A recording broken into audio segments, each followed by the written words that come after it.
Welcome back to Lowballin' Outdoors. I'm Alex. Today we picked up a Ruger American. This one is chambered in 308. Who doesn't like a 308? They're just like the perfect whitetail round. I mean, can you really get any better? Unless maybe you need something with a little bit less recoil or something like that. But for the most part, yeah, they're like the perfect whitetail round. Now, I'm not like a boomstick or anything and have like a dozen scopes laying around, so I had to go rob a scope off one of my other toys just to put on this for sighting in purposes, and maybe I'll upgrade something else I have. So here it is, the Ruger American. There's a couple really cool things that I do really like about this one so far. Is I really like its safety back here. Check this out. Safety on it. Yeah, it's got a big button back here. Absolutely phenomenal. Its bolt release is like that of a Bagheera, and it's back here. That stuff is pretty cool. I just put this scope on just a few minutes ago, so let me get this thing sighted in and I'll bring you right back.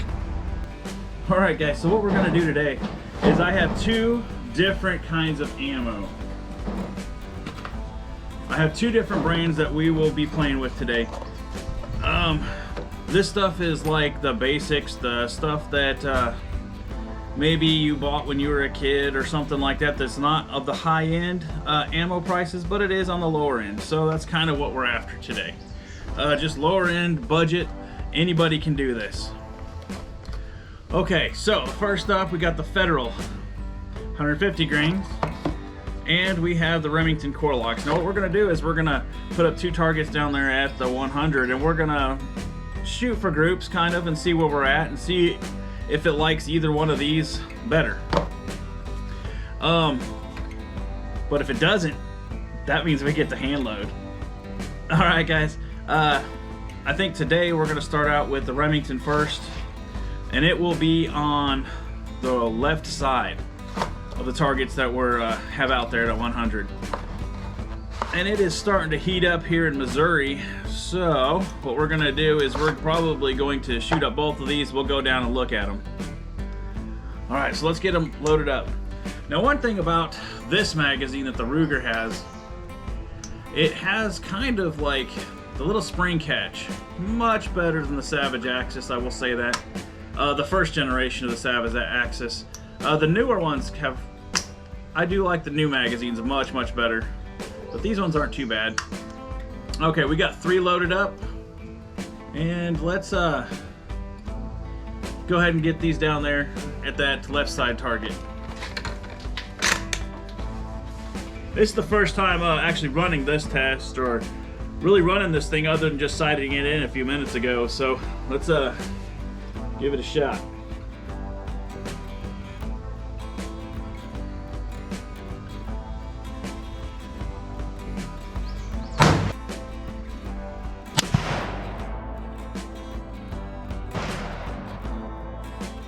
Alright, number one, this is a kind of a little, this is a really light little sucker, so it does have a little bit of recoil to it. So, let's go ahead and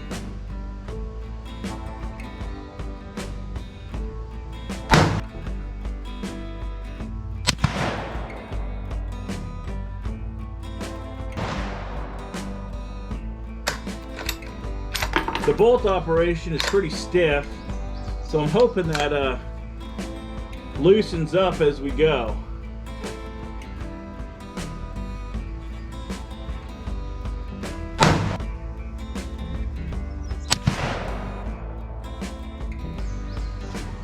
Well, let's go ahead and run these Federals through it. We'll go down there and look at them.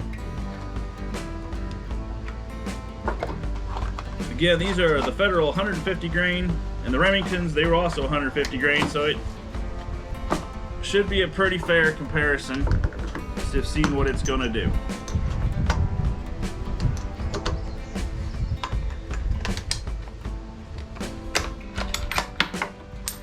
The trigger also is kind of heavy on this, but if it's just a hunting rig, that doesn't matter too terribly much to me, because I do like a little heavier trigger on a hunting rig.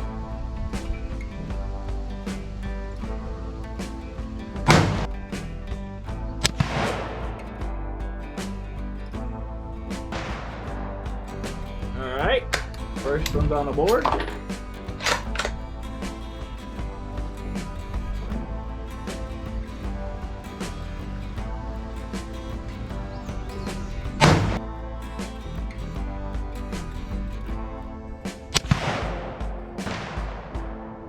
Number 2's on the board.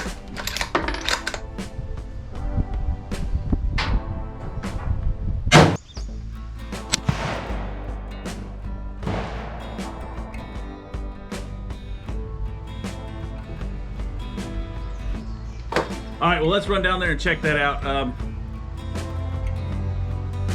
It definitely needs some further investigation. And I am hoping that the accuracy tends to close up after this thing's been used a little bit and kind of broke in. Usually they do that. They get kind of used to whatever it is you're running through them, and they kind of hone themselves and kind of get a little more accurate.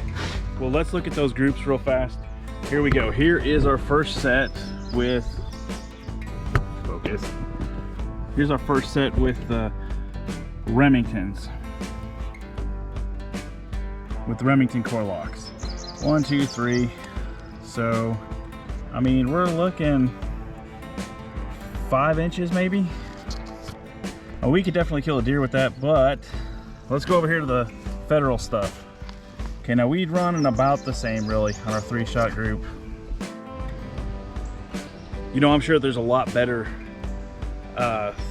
brands we could buy as far as to get more accuracy, but this stuff works well for deer hunting. That's the stuff that I've been using to get a deer ever since I was a kid. So that's kind of what I wanted to bring to the table, but that does give me an excuse to roll my own, if you know what I mean. I'm sure you do. If you're watching this channel, you know that you know that we like to roll our own. All right, so my final thoughts of this thing, I mean, it is a 308. Who does not love a 308? I mean, let's be real here. I am hoping that this thing does get a little more accurate as time goes on, but I did order a few things and we were going to hand load for it just to help improve accuracy right now. I'll definitely have a couple more videos of the loading of it and kind of the ladder test and all that jazz. If you guys are interested, come on back. But as far as the way it handles itself, it's not bad. It does have a heavier trigger, and I know they are adjustable, I believe. I'm going to have to take it apart